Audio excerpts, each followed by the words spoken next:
Hello my dear students.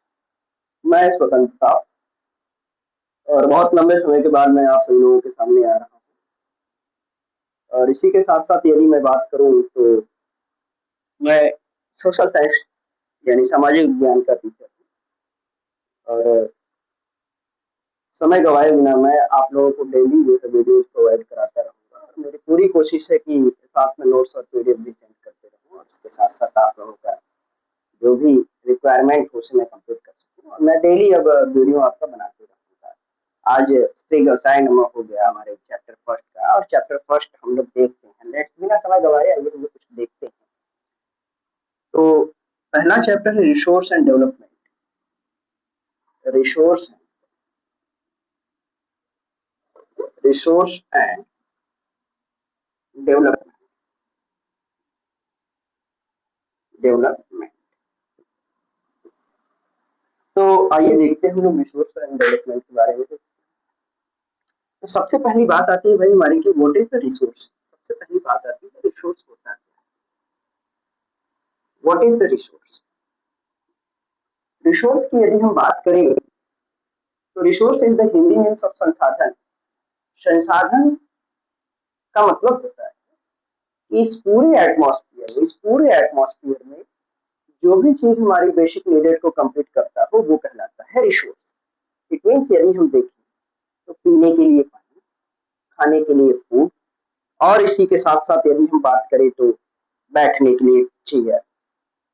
मतलब आप ये कह सकते हो कि everything available in our environment, इस पूरे समाज में या इस पूरे एनवायरनमेंट में ऐसी सारी चीजें जो हमारी बेसिक नीडेड को कंप्लीट करती है वो कहलाता है resource.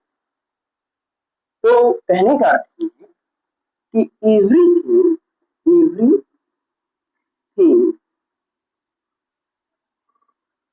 Available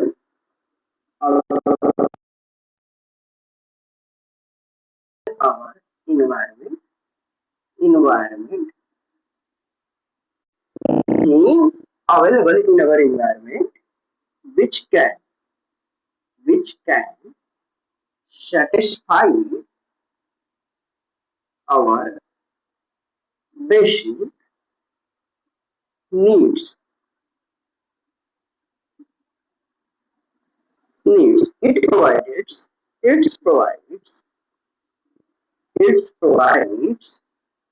technologically accessible,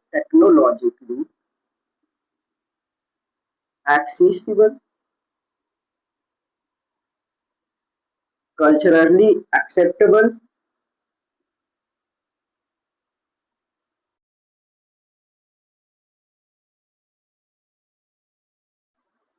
table,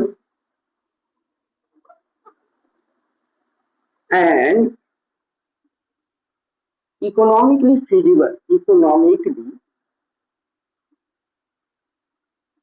feasible.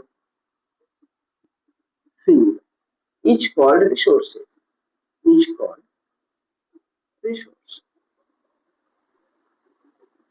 As water, chair, etc.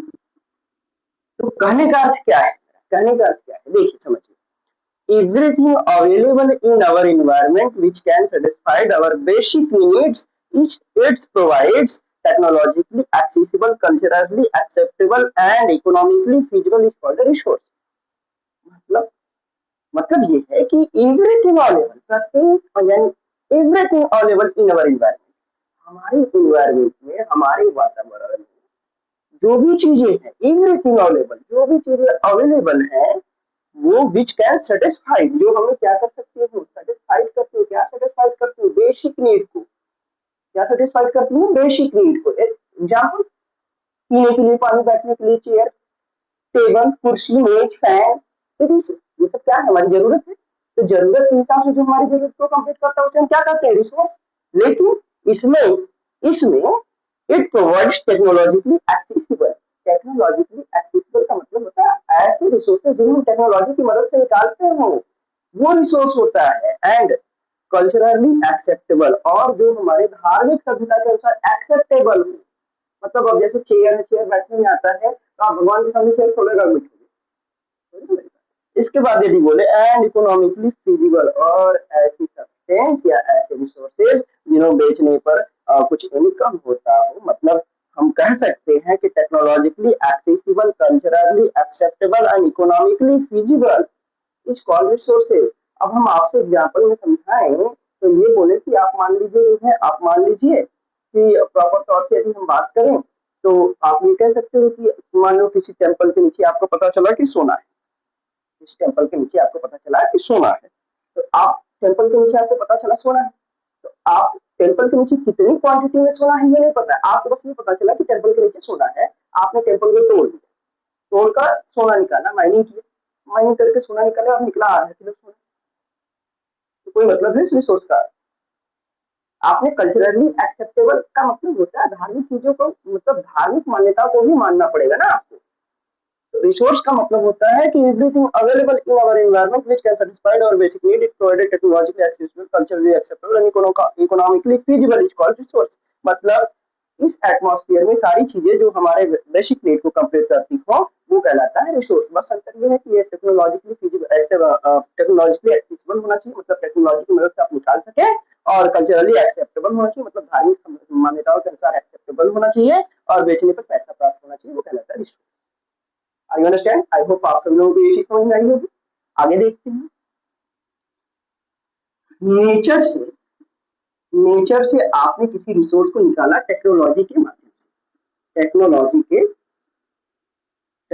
के माध्यम से, और उसके बाद आपने टेक्नोलॉजी के बाद इंस्टीट्यूशन में उसी चीज को भेज दिया, इंस्टीट्यूशन में उसी चीज को भेज दिया प्योरीफाइड करने के लिए, और जब उसे क्या कर देते हो, सेल कर देते हो, तो मार्केट में सेल कर देते हो। बात समझ रहे हो मेरी? आपने नेचर से सारी चीजों को निकाला, और उसके बाद नेचर से निकालने में मदद क्या किया टेक्नोलॉजिकली, यानी टेक्नोलॉजी की मदद से, और उसके बाद आपने इंस्टीट्यूशन में। तो ये सब जो तीनों आपको कहना है, आपने किसी रिसोर्स को नेचर से निकाला, टेक्नोलॉजी के माध्यम से इंस्टीट्यूशन में प्योरीफाइड किया, उसे मार्केट में सेल किया, ये सब ह्यूमन बीइंग कहलाता है, ये सब ह्यूमन बीइंग कहलाता है। अब आपसे अगर क्वेश्चन पूछेगा कि रिसोर्स का डेफिनेशन दीजिए, तो बोर्ड के अकॉर्डिंग आप जो डेफिनेशन देंगे वो यही देंगे, everything available in our environment which can satisfy our basic need is provided technologically accessible, culturally acceptable and economically feasible is called resource। And resource को नेचर से निकाला जाता है और टेक्नोलॉजी के माध्यम से इंस्टीट्यूशन में भेजा जाता है, प्योरीफाई करके मार्केट में सेल कर दिया जाता है, और जब मार्केट में सेल किया जाता है तो ये पूरा प्रोसेस कहलाता है ह्यूमन बीइंग। आप बात मेरी समझ में, किसी कोई प्रॉब्लम? नो, आई होप मेरे हिसाब से तो नहीं आनी चाहिए। यदि फिर भी आपको कोई प्रॉब्लम आती है तो आप मुझे कमेंट करिए, कमेंट करके पूछ लीजिए, मैं आपको ऑलरेडी अपनी सर्टिफिकेशन देने की कोशिश करूंगा। ओके, आइए आती है बात अगला टाइप्स ऑफ रिसोर्सेज की। Types of types of resource, types of resources. अच्छा, पहले एक चीज, आप इसे नोट करना चाहते हो तो कर लो, आप इसे नोट करना चाहते हो तो कर लो।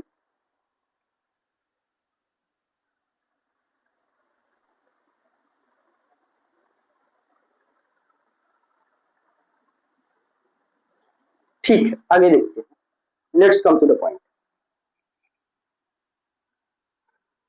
There are two types of resource, there are two types of resource. First natural resource, natural resource. दूसरा human made resource, human made resource. Okay, natural resource there are two types. First renewable resource, renewable resource. Second non renewable resource, non renewable resource. Okay, there are two types, first renewable resource, second non renewable resource। Okay,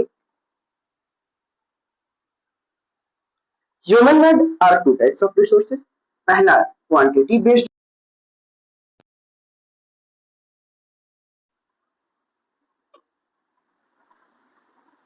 quantity based resource,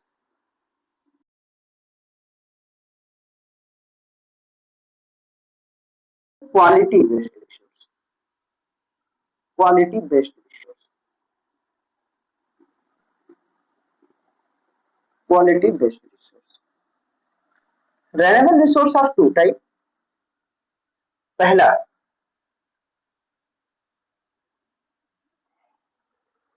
renewable resource, तो आइए देखते हैं types of resources की बात करें हम, तो there are two types of resource, natural resource and human made resource. Natural resource and human made resource. Natural resource, there are two types, resource renewable resource and non renewable resource. Human made are two types, quality based and quantity based resources. Okay, अगला, there are two types of resources renewable. पहला continuous resource, continuous resource, continuous resource। दूसरा biological resource, biological resource।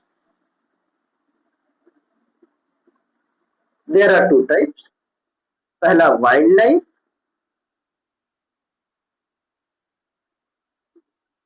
wildlife resources।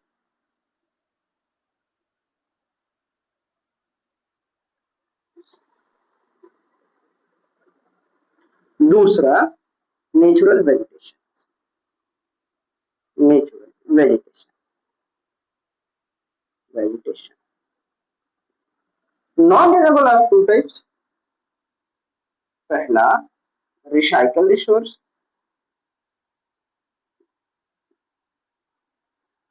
Second non recycle resource.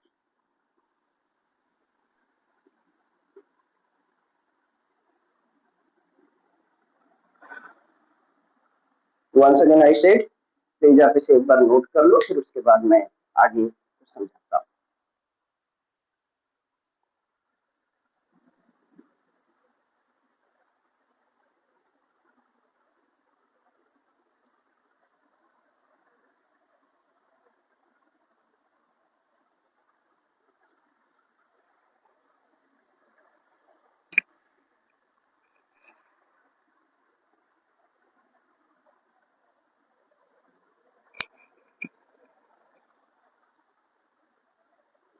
आइए देखते हैं, आइए समझते हैं ये होता क्या है। इसके अलावा भी रिसोर्स कई टाइप के होते हैं। जैसे इसके अलावा अगर हम आपसे बात करें ना, तो आइए देखते हैं इसके अलावा रिसोर्स।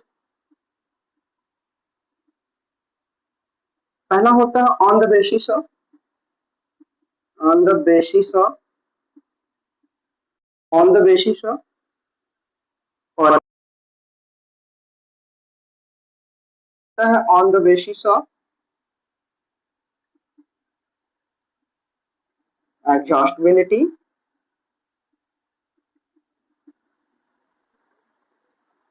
तीसरा होता है on the basis of ownership. तो on the basis of origin there are two types, पहला होता है बायोटिक, बायोटिक रिसोर्स। दूसरा होता है ए बायोटिक रिसोर्स।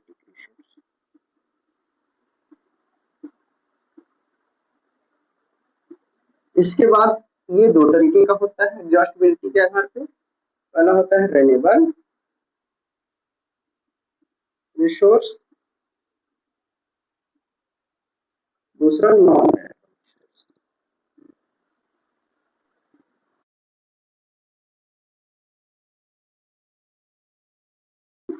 ये भी दो तरीके का होता है, पहला होता है प्राइवेट रिसोर्स, दूसरा होता है पब्लिक रिसोर्सेज।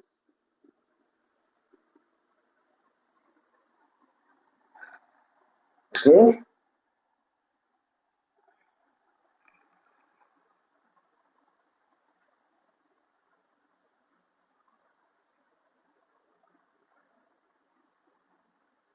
अगला होता है on the basis of development. Development के हिसाब से भी रिसोर्सेज के टाइप होते हैं, डेवलपमेंट के हिसाब से भी रिसोर्सेज के टाइप होते हैं, तो on the basis of development. अगला जो होता है ये on the basis of development, ये 4 तरह का होता है। पहला स्टॉक रिसोर्सेज होते हैं, स्टॉक रिसोर्स।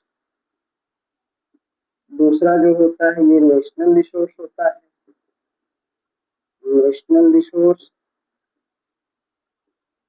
अगला जो होता है इंटरनेशनल रिसोर्स होता है, इंटरनेशनल रिसोर्स। इसके बाद अगला जो होता है, ये अगला जो होता है पोटेंशियल, पोटेंशियल रिसोर्स होता है, पोटेंशियल रिसोर्स।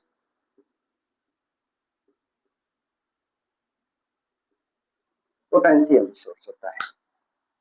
आइए देखते हैं इन सब के बारे में, ये होते क्या है। अच्छा, आपको अगर नोट करना हो तो नोट कर लीजिए, पहले थोड़ा बहुत नोट करना हो तो आप नोट कर लीजिए, फिर उसके बाद हम समझाते हैं ये होता क्या है।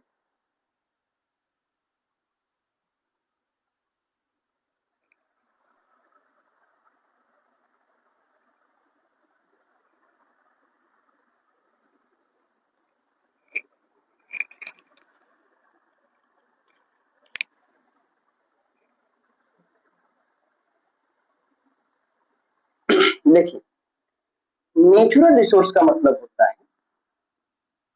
नेचुरल रिसोर्स का मतलब होता है those resources whose obtained from whose obtained from nature. ऐसे रिसोर्स जो हमें नेचर से प्राप्त होते हैं उसे हम क्या कहते हैं, नेचुरल रिसोर्स। जैसे एग्जांपल में यदि आपसे कहा जाए तो एयर, एयर को हम और आप नहीं बनाए हैं और वाटर को हम और आप नहीं बनाए हैं। तो ऐसे रिसोर्स जो हमें नेचर से प्राप्त होते हैं उसे हम क्या कहते हैं, नेचुरल रिसोर्स। इसी तरह human made resource, those resources whose made of human, those resources those resources who made of human, for example chair, table, etc। तो ऐसे रिसोर्स जो नेचर से प्राप्त होते हैं उसे हम क्या कहते हैं, नेचुरल रिसोर्स। और ऐसे रिसोर्स जिसे हम बनाते हैं, ह्यूमन बनाता हो, वो कहलाता है चेयर, टेबल, पीटीसी। मतलब वो कहलाता है आपका, प्रॉपर तौर से यदि हम बात करें तो वो कहलाता है human made resource. Renewable resource, अब आप बात आती है रेनेबल रिसोर्स की। रेनेबल रिसोर्स का मतलब होता है ऐसे रिसोर्स जो एक बार खत्म हो गए तो फिर दोबारा रेवेन्यू करा सके, मतलब बन सके। मतलब क्या, वो बन सके फिर दोबारा। एक बार अगर खत्म हुआ तो फिर दोबारा बने, जैसे सोलर सिस्टम, सोलर पैनल। तो सोलर पैनल क्या है, सोलर पैनल की यदि हम बात करें तो सोलर पैनल क्या है, सोलर पैनल का मतलब होता है धूप में चार्ज होगा, चार्ज होने के बाद फिर रात में लाइट देगा, इलेक्ट्रिसिटी देगा, फिर उसके बाद इलेक्ट्रिसिटी के बाद फिर खत्म हो जाएगा, फिर सुबह चार्ज होगा, फिर रात में इलेक्ट्रिसिटी प्रोवाइड करेगा, फिर सुबह खत्म होगा, फिर मतलब क्या, एक कॉन्टिन्यूअस प्रोसेस चल रहा है। और जब कॉन्टिन्यूअस प्रोसेस चल रहा हो तो इसका मतलब है कि वो रेनेबल रिसोर्स है, इसका मतलब है वो रेनेबल रिसोर्स है। ठीक है, तो रेनेबल रिसोर्स ऐसे रिसोर्स जो एक बार खत्म होते हो फिर दोबारा वो बन जाते हो, और बनने के पश्चात वो जब एक फिर दोबारा बन जाते हो तो वो कहलाता है रेनेबल रिसोर्स। क्या आप मेरी बात समझ गए। नॉन रेनेबल का मतलब एक बार खत्म होने के बाद दोबारा बहुत लंबे टाइम तक का टाइम, बहुत लंबे टाइम तक का टाइम में 1,000 साल तक के बाद बने हो, तब कहलाता है non renewable resource. There are two types, recycle and non recycle. Recycle का मतलब होता है ऐसा सब्सटेंस जो रिसाइकल्ड हो, रिसाइकल्ड हो मतलब एक बार खत्म हो तो 1,000 साल के बाद बन जाए, मतलब बने, ये रिसाइकल्ड हो। जो ऐसा दूसरा नॉन रिसाइकल का मतलब होता है ऐसा सब्सटेंस जो एक बार खत्म हो दोबारा बन करे, दोबारा वो प्रॉपर तौर से बने ही ना। और जब ये बनेगा नहीं तो इसका मतलब तो यही ना हुआ कि वो नॉन रिसाइकल हो गया भाई। बोलो यस। आइए आगे, अगला है there are two types of. पहला होता है कॉन्टिन्यूअस। कॉन्टिन्यूअस का मतलब होता है ऐसे प्रोसेस जो कॉन्टिन्यूअस रेनेबल होते हो, कॉन्टिन्यूअस रेनेबल होते हो, जैसे आप सोलर पैनल बोल दीजिए। दूसरा होता है बायोलॉजिकल रिसोर्स, ऐसे रिसोर्स जो जैव विविधता में पाए जाते हैं, जो जैव में पाए जाते हैं। जैव का मतलब प्रकृति, एटमॉस्फेयर, एनवायरमेंट में पाए जाते हैं। ये दो तरह से पाए जाते हैं, पहला फ्लोरा होता है, दूसरा फौना। तो पहला वाइल्ड लाइफ, दूसरा नेचुरल वेजिटेशन। नेचुरल वेजिटेशन को फ्लोरा कहते हैं हम, क्योंकि ये प्लांट्स किंगडम्स के सारे स्वभाव किंगडम्स को हम फ्लोरा कहते हैं और वाइल्ड लाइफ को हम फौना कहते हैं। तो आई होप आपको ये चीज अंडरस्टैंड, मतलब आपको समझ में आई। आगे देखते हैं। अगला है भैया कि क्वांटिटी बेस्ड दो तरीके के होते हैं, एक क्वांटिटी बेस्ड होता है, क्वालिटी बेस्ड होता है। क्वांटिटी का मतलब होता है कितने किलो हम दे रहे हैं कोई सब्जी, मतलब उसमें क्या क्वांटिटी है। क्वालिटी का मतलब उसके टेस्ट के बारे में बात करते हैं, जैसे चीनी मीठा हो गया, नमक का मतलब नमक हो गया, आपका जो भी उसका स्वभाव हो, इस तरीके से आप कह सकते हो। तो क्वांटिटी और क्वालिटी का मतलब होता है कि कितनी मात्रा में ले रहा हूँ, कैसी क्वालिटी है उसकी, कैसा टेस्ट है, ये कहलाता है क्वांटिटी बेस्ड और क्वालिटी बेस्ड रिसोर्स। आप टेंशन नहीं लीजिएगा, मैं इसका पीडीएफ आपको प्रोवाइड कराऊंगा। मैं इसका पीडीएफ पर्सनली मैं प्रोवाइड कराऊंगा। अगला है रिसोर्स। अच्छा, रिसोर्स के और भी टाइप होते हैं। देखो पहले जैसा होता है on the basis of origin, origin के आधार पर दे रहा है टू टाइप, पहला बायोटिक, दूसरा एबायोटिक। बायोटिक का मतलब होता है ऐसे रिसोर्सेज जो लिविंग ऑर्गेनिज्म से बनते हो। किससे बनते हो? लिविंग ऑर्गेनिज्म से। लिविंग ऑर्गेनिज्म से, समझे भैया? तो लिविंग ऑर्गेनिज्म का मतलब होता है जो चल फिर सकते हो, जो बोल सकते हो, जो प्लांट ग्रोथ करते हो, उसे कहलाता है लिविंग ऑर्गेनिज्म। क्या मेरी बात आपको समझ में आ रही है बच्चों? ओके, समझ में आ भी रही होगी तो अच्छे, नहीं आएगी तो पर्सनली कमेंट कर दीजिएगा, मैं बता दूंगा फिर से। ओके, आगे लिविंग ऑर्गेनिज्म। बायोटिक रिसोर्स, ऐसे रिसोर्सेज जो लिविंग ऑर्गेनिज्म से बनते हैं। लिविंग ऑर्गेनिज्म का मतलब क्या होता है भैया? लिविंग ऑर्गेनिजम्स का मतलब होता है कि ऐसे रिसोर्स जो जिंदा, मतलब जीवित चीजों से बनते हैं, जो जीवित चीज है, जैसे प्लांट्स हो गया, ह्यूमन हो गया, एनिमल्स हो गए, एटीसी। दूसरा होता है एबायोटिक, ऐसे रिसोर्सेज जो क्रॉप और से, नॉन लिविंग से बनते हो, वो कहलाता है आपका एबायोटिक, जैसे एयर, वाटर, एटीसी। अगला है on the basis of adjustability, renewable non renewable तो आप समझ ही गए। अगला है on the basis of ownership, private और पब्लिक। प्राइवेट और पब्लिक का मतलब होता है ऐसे ऐसे रिसोर्सेज जो प्राइवेट हो, जिसका हम खुद मालिक हो। क्या हो? हम खुद मालिक हो जिसका, वो रिसोर्स कहलाता है प्राइवेट। पब्लिक का मतलब होता है ऐसे जिसका सबका अधिकार, जैसे पब्लिक गार्डन हो गया। ये सब रिसोर्सेज पब्लिक गार्डन जैसे पब्लिक का हो गया। अगला है on the basis of development, stock resources का मतलब ऐसे रिसोर्स जिसे हम स्टॉक में रखे हो, मतलब ऐसे सब्सटेंस जिसे हम स्टॉक में रखे रहते हैं बहुत सारी चीजों के लिए, कभी आपातकालीन इमरजेंसी टाइम में स्टार्ट किया जाए, वो रिसोर्स स्टॉक रिसोर्सेज होता है। नेशनल रिसोर्स का मतलब होता है जो देश के अंदर हो। इंटरनेशनल का मतलब जो देश के बाहर के रिसोर्स है, जैसे fish, dairy, fish, fishing system, ocean में जाते हैं फिश पकड़ते हैं, ये कहलाता है आपका इंटरनेशनल स्टॉक। और नेशनल का मतलब जो देश के अंदर कोयला, कोयले माइनिंग फैक्ट्री जो है, गोल्ड माइन फैक्ट्री जो है, ये सब कहलाते हैं नेशनल रिसोर्स। पोटेंशियल रिसोर्स का मतलब ऐसे रिसोर्सेज जो अपनी क्षमता के अनुसार होते हैं, वो कहलाता है पोटेंशियल रिसोर्स। इसके बाद तो मेरे हिसाब से आपको ये चीज समझ में आ गई होगी। आज का सेशन यहीं पे हम एंड करते हैं। आगे हम लोग अगला टॉपिक पढ़ेंगे लैंड, लैंड या सॉइल। इसके बारे में हम पार्ट 2 में जल्द ही वीडियो अगले दिन लेकर आएंगे। आई होप आप सभी लोगों को इतनी बातें समझ में आई होगी, और अगर ये बातें समझ में आ गई तो ठीक है, नहीं तो हमें आप कमेंट करिए, फिर उसके बाद मैं आपका समाधान बताऊंगा, सर्टिफिकेशन फिर से बताऊंगा, उस पर नया वीडियो बनाऊंगा।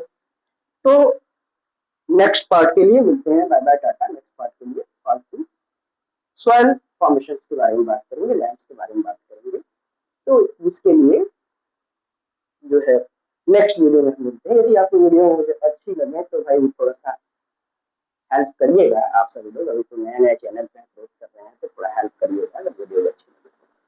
तब तक के लिए बाय बाय, थैंक यू।